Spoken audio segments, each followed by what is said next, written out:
Hello दोस्तों, कैसे हो? आपका स्वागत है मेरे यूट्यूब चैनल ग्रेड अप में। आज मैं आपके लिए ग्राम विकास अधिकारी उत्तर प्रदेश 2018 22/12 2018 सेकंड शिफ्ट का पेपर लेकर आया हूँ। टेस्ट पुस्तिका सीरीज नंबर है इसका BA। ये आपका सेकंड शिफ्ट में पूछा गया है। 22/12/2018 का पेपर है। इसकी परीक्षा अधिकतम अंक 300 नंबर का पेपर है। 120 मिनट का टाइम होता है दोस्तों। इसमें परीक्षा की अवधि 120 मिनट है। 150 क्वेश्चन 150 प्रश्न है। इसमें प्रत्येक प्रश्न में सही उत्तर के लिए 2 अंक है। प्रत्येक गलत उत्तर के लिए 1 सही अंक काटा जाएगा। निगेटिव मार्किंग भी है दोस्तों इसमें। दोस्तों इसमें 3 विषय होते हैं: हिंदी, परिज्ञान व लेखन योग्यता 50 क्वेश्चन, सामान्य बुद्धि परीक्षण 50 क्वेश्चन, सामान्य जानकारी 50 क्वेश्चन। आज मैं आपको हिंदी, परिज्ञान, लेखन योग्यता के 50 क्वेश्चन कराऊंगा। रीजनिंग के लिए कल लाऊंगा रीजनिंग का पार्ट। चलो दोस्तों स्टार्ट करते हैं। पहला क्वेश्चन है, मच्छरों के प्रकोप के संबंध में शिकायत पत्र लिखना हो तो किसे लिखेंगे? मानवीय स्वास्थ्य अधिकारी, प्रधानमंत्री जी को, प्रधान अध्यापक जी को, शिक्षा अधिकारी को। तो दोस्तों हम लिखेंगे एक ऑप्शन नंबर ए, मानवीय स्वास्थ्य अधिकारी को लिखते हैं मच्छरों के प्रकोप से, ना कि प्रधानमंत्री को, ना ही प्रधानाध्यापक को। दूसरा क्वेश्चन है, जिनका उच्चारण स्वतंत्रता से होता है और जो व्यंजन के उच्चारण में सहायक होते हैं उसे कहते हैं, उसे स्वर कहते हैं दोस्तों। Option number B correct. अब चलते हैं अगले क्वेश्चन पे। क्वेश्चन नंबर 3, ई, च, छ, ज, झ, य आदि का उच्चारण किससे होता है? दोस्तों इसका उच्चारण होता है तालव्य से। Option number C correct. अगला क्वेश्चन नंबर 4 है, एक से अधिक वर्णों के मेल को क्या कहते हैं? एक से अधिक वर्णों के मेल को हम कहते हैं दोस्तों अक्षर।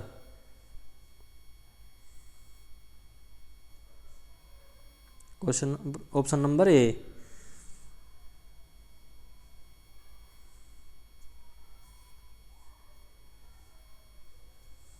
Question number 5। क्वेश्चन नंबर 5 में क्या कह रहा है? निम्नलिखित शब्दों में से स्वर संधि को पहचानिए। इसमें ऑप्शन नंबर ए पुस्तकालय में स्वर संधि है। बाकी इसमें तीनों या सदगति, दिग्दर्शन, उज्ज्वल, ये तीनों है व्यंजन संधि। मुंबई में गगनचुंबी इमारतें बहुत है। रेखांकित शब्द में कौन सा समास समाहित है? तो दोस्तों इसमें समास समाहित है तत्पुरुष। ऑप्शन नंबर ए। हमें अपशब्द नहीं बोलना चाहिए। व्याकरण की दृष्टि से रेखांकित शब्द क्या है? रेखांकित शब्द दोस्तों उपसर्ग है।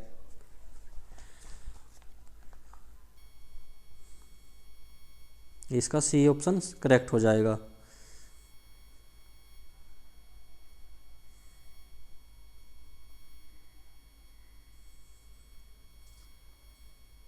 अफसोस मैं नहीं जा सका। रेखांकित शब्द में अव्यय का प्रकार है। अव्यय का प्रकार है शोक सूचक अव्यय। शोक सूचक। Option number B correct.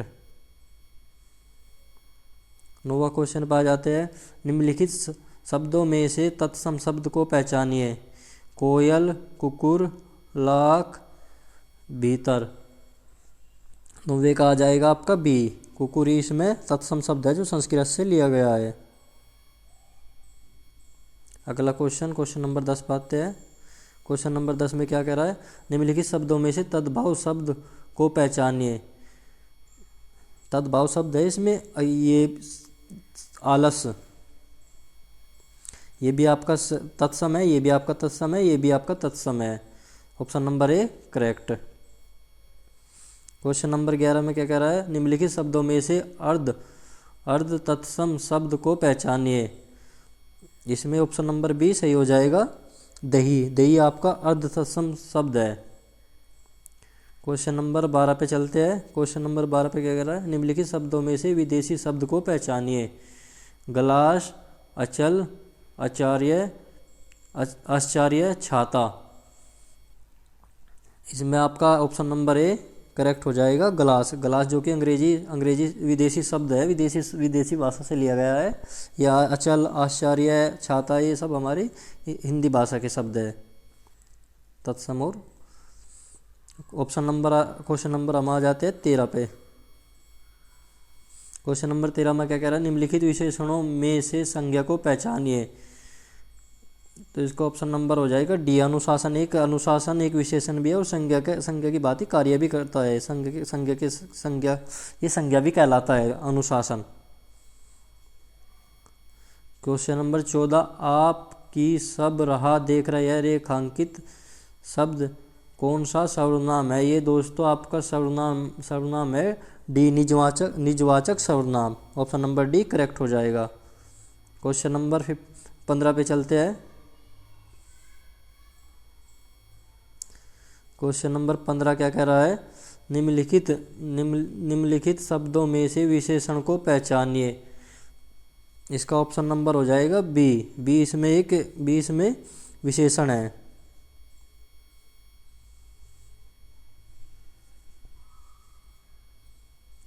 Question number 16 में क्या कह रहा है, उसे धीरे धीरे लिखने की आदत है। तो धीरे धीरे लिखने की आदत है। इसमें option number A correct answer हो जाएगा इसका। क्रिया विशेषण, क्या लिखना एक क्रिया है, उसकी विशेषता बता रहा है धीरे धीरे लिखना। ठीक है दोस्तों, क्वेश्चन नंबर 17 पे चलते हैं। क्वेश्चन नंबर 17 पे क्या कह रहा है, वह पढ़ता है लेकिन बात भी करता है। व्याकरण की दृष्टि से रेखांकित शब्द को पहचानिए। इसका ऑप्शन नंबर बी हो जाएगा। ये लेकिन है अवयव शब्द है। अवयव शब्द वे होते हैं जिनमें लिंग क्रिया वचन से प्रभाव ना पड़े। बात भी करता है या करती है तो लेकिन पे कोई प्रभाव नहीं पड़ेगा, तो इसलिए ये अव्यय शब्द हो गया। Option number B correct.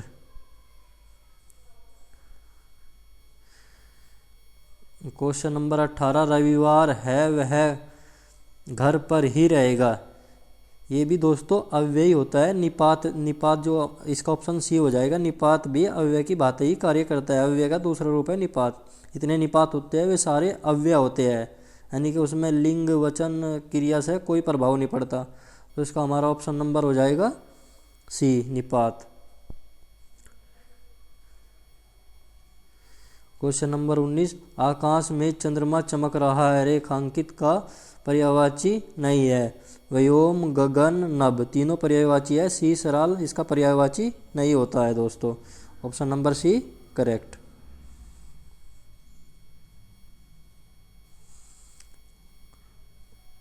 Question number 20 में क्या कह रहा है, संतोष महाधन है। रेखांकित शब्द का सटीक विलोम शब्द।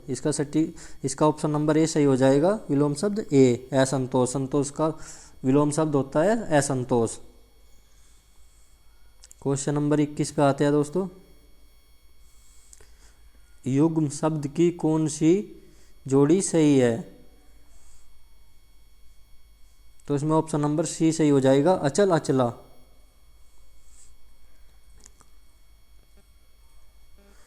क्वेश्चन नंबर 22, दूसरों की बातों में दखल देना। इसका एक ही शब्द बताइए। एक शब्द पूछ रहा है, दूसरों की बातों में दखल देना। इसमें इसका ऑप्शन होता है नंबर 1 हस्तक्षेप। ऑप्शन नंबर ए करेक्ट हो जाएगा। क्वेश्चन नंबर 23 पर चलते हैं। मुंबई के निकट पुणे है। तो इसका क्या हो जाएगा दोस्तों, बताओ। 23वें का हो जाएगा संबंध सूचक शब्द होते हैं ये। मुंबई के निकट पुणे है, ये इसका संबंध बता रहा है कि पुणे कहाँ पे है, मुंबई के निकट, उससे संबंध बता रहा है मुंबई से। ऑप्शन नंबर 20 का करेक्ट हो जाएगा 23वें का। अगला क्वेश्चन पे चलते हैं। क्वेश्चन नंबर 24, माता पिता अपने बच्चों के लिए कड़ी मेहनत करते हैं। तो दोस्तों ये क्या होते हैं, के लिए रेखांकित शब्द का अर्थ होगा। रेखांकित शब्द का अर्थ पूछ रहा है कि रेखांकित शब्द का अर्थ क्या होगा। दोस्तों ये होता है ऑप्शन नंबर बी, परसर्ग को हम विभक्ति चिन्ह भी बोलते हैं। विभक्ति चिन्ह, इसका ऑप्शन हो जाएगा ऑप्शन नंबर बी करेक्ट। अगले क्वेश्चन पे चलते हैं। क्वेश्चन नंबर 25 में क्या कह रहा है, वचन की दृष्टि से कौन सा जोड़ा सही नहीं है। इसमें ऑप्शन नंबर डी हो जाएगा। डी वाला जोड़ा आपका सही नहीं है। लता लताएं होती है, घोड़ा घोड़े होते हैं, किताब किताबें होती है। ये आपको आपका आपका आंसर सही हो जाएगा। ये गलत है ऑप्शन इसमें। Option number D correct answer. Question number 26 पे चलते हैं। जिस वाक्य में क्रम के अनुसार क्रिया में परिवर्तन होता है उस वाक्य को क्या कहते हैं। उस वाक्य को कहते हैं क्रमवाच्य। Option number B correct answer. Question number 27, निम्नलिखित शब्दों में से भविष्यत काल को पहचानिए। इसका हो जाएगा गा गी जिसके अंत में आ जाए तो वो भविष्य में चला जाएगा। थी भूतकाल में, और है वो आ जाएगा वर्तमान काल में। तो इसका ऑप्शन नंबर सी करेक्ट हो जाएगा। क्वेश्चन नंबर 28 पे चलते हैं। माध्यम पुरुष तू का सही बहुवचन बताइए। इसका हो जाएगा बी, ऑप्शन नंबर बी, तुम लोग। Correct answer option number B, 28वें का बी। आगे चलते हैं दोस्तों। 29वें क्वेश्चन में क्या पूछ रहा है, जिस वाक्य में इसलिए और क्योंकि लेकिन परंतु आदि समुच्चय बोधक शब्द जुड़ते हैं उस वाक्य को क्या कहते हैं। उस वाक्य को कहते हैं संयुक्त वाक्य।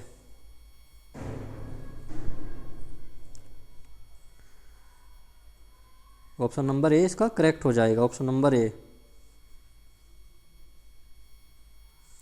बच्चे खेल रहे हैं, अर्थ के आधार पर वाक्य का प्रकार पहचानिए या बताइए। तो इसका ऑप्शन नंबर बी करेक्ट हो जाएगा। विधान वाक्य है, ना प्रश्नवाचक है, ना निषेधवाचक है, ना आज्ञावाचक है। ये हो जाएगा विधान वाक्य है। ऑप्शन नंबर बी, 30वें का option number B correct.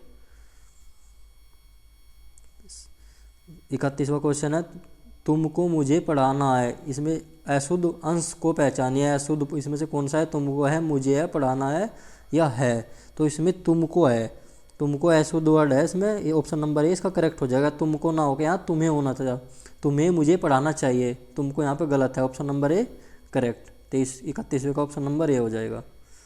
32वां question में क्या कह रहा है, मुझे बाहर जाना है, रेखांकित चिन्ह को पहचानिए। ये जो दे रखा है ये है, ये जो बाद का दे रखा है इसमें रेखांकित ये आता है हमारा पूर्णविराम। इसका 32वें का ऑप्शन नंबर ए करेक्ट। 33वां क्वेश्चन पूछ रहा है, किसी पद उपवाक्य आदि की विशेषता दिलाने के लिए शब्द के नीचे एक रेखा खींचते हैं उसे कहते हैं दोस्तों अधोरेख चिन्ह। Option number B correct. अधोरेख चिन्ह बोलते हैं उसे। 34वें क्वेश्चन में क्या पूछ रहा है, उसने तो मेरी आंखें खोल दी।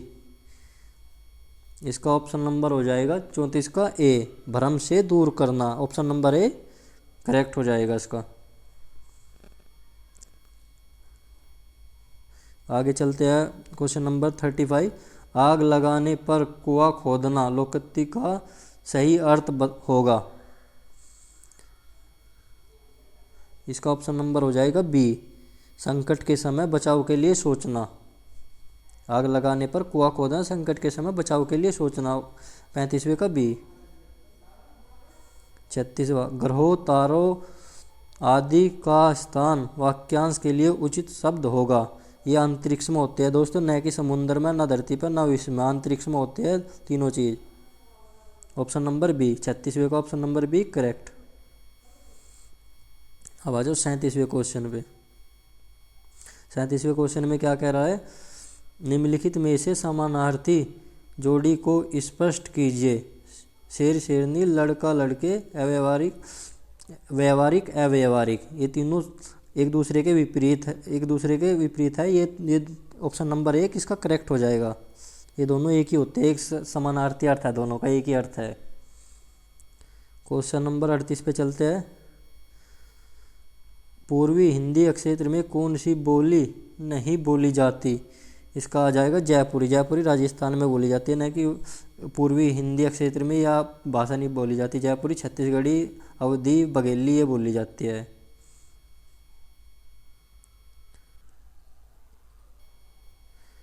39 पे आ जाते हैं। हिंदी भाषा राज्य के अंतर्गत कौन सा राज्य नहीं है? इसमें महाराष्ट्र, ये मराठी भाषा के अंतर्गत आता है। झारखंड, बिहार, उत्तर प्रदेश तीनों हिंदी राज्य हिंदी के अंतर्गत आते हैं।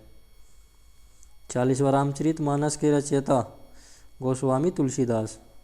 Option number A correct. 40 का ए।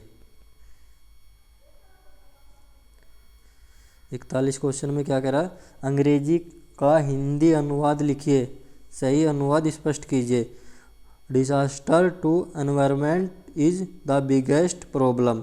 पर्यावरण को हानि पहुंचाना आज की बड़ी समस्या है। Option number B correct answer हो जाएगा।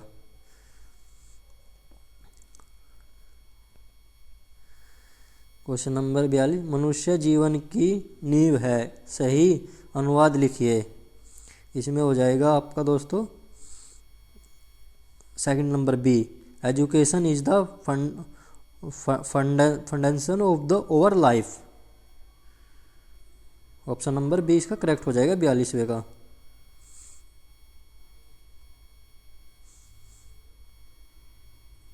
अब आगे इसमें गद्यांश, निम्नलिखित गद्यांश को पढ़कर पूछे गए प्रश्नों का उत्तर दीजिए। हिंदी साहित्य इतिहास को 4 भागों में बांटा गया है। हिंदी साहित्य इतिहास को 4 भागों में बांटा गया है। आदिकाल, भक्तिकाल, रीतिकाल, आधुनिक काल। इसका गद्यांश है। भक्तिकाल में संत कवि सूरदास जी को कौन नहीं जानता। भक्तिकाल के कृष्णोपासक सूरदास जी ने सूरसागर, सूर सरावली, साहित्य लहरी आदि का अनमोल खजाना हिंदी साहित्य को दिया है। उनके पदों में वात्सल्य, श्रृंगार, शांत रस के भाव प्राप्त होते हैं। उनके लिए कहा गया है कि सूर, तुलसी, शशि, उड़गन, केशवदास वे अष्टछाप के सर्वश्रेष्ठ कवि है। उनके काव्य की विशेषता यह है वे गेय पद है। उनकी अधिकतर रचना ब्रजभाषा में पाई जाती है। कहीं कहीं पर संस्कृत व फारसी भाषा के शब्द भी पाए जाते हैं। उनकी रचनाओं में अनुप्रास, यमक, श्लेष, उपमा, उत्प्रेक्षा आदि सभी अलंकार पाए जाते हैं। वे जन्मान थे, लेकिन उनके पदों में जो वर्णन पाया जाता है कि वह सजीव है, ऐसा लगता ही नहीं है कि वे जन्मान थे। उनकी मृत्यु 1580 ईस्वी में हुई थी। हिंदी साहित्य जगत में वे सदैव अमर है। 43वें क्वेश्चन में क्या पूछ रहा है? हिंदी साहित्य के इतिहास को कितने भागों में बांटा गया? ये दोस्तों इसने क्या गया? 4 भागों में बांटा गया। Option number B correct. 43वें का बी। 44वें क्वेश्चन में क्या पूछ रहा है? सूरदास जी कौन से काल के संत कवि थे? तो कौन से काल के थे? भक्ति काल। Option number A correct. 45वें क्वेश्चन में क्या पूछ रहा है? निम्नलिखित रचनाओं में से कौन सी रचना सूरदास जी की रचना नहीं है? सूरश्रावरी, सूरसागर, साहित्य लहरी तीनों रचनाएं उसकी है। रमेनी सूरदास जी की रचना नहीं है। Option number A correct. 45वें का ऑप्शन नंबर ए। 46वां क्वेश्चन में क्या पूछा? सूरदास जी के पदों में कौन सा रस नहीं पाया जाता? भयानक रस इनके पदों में नहीं पाया जाता। Option number D correct. 47वें में पूछ रहा है दोस्तों ये, आधे अधूरे किस विधा की रचना है? आधे अधूरे किस विधा की रचना है? इसकी है नाटक। आधे अधूरे क्या है? ऑप्शन नंबर सी इसका करेक्ट हो जाएगा, यह है नाटक।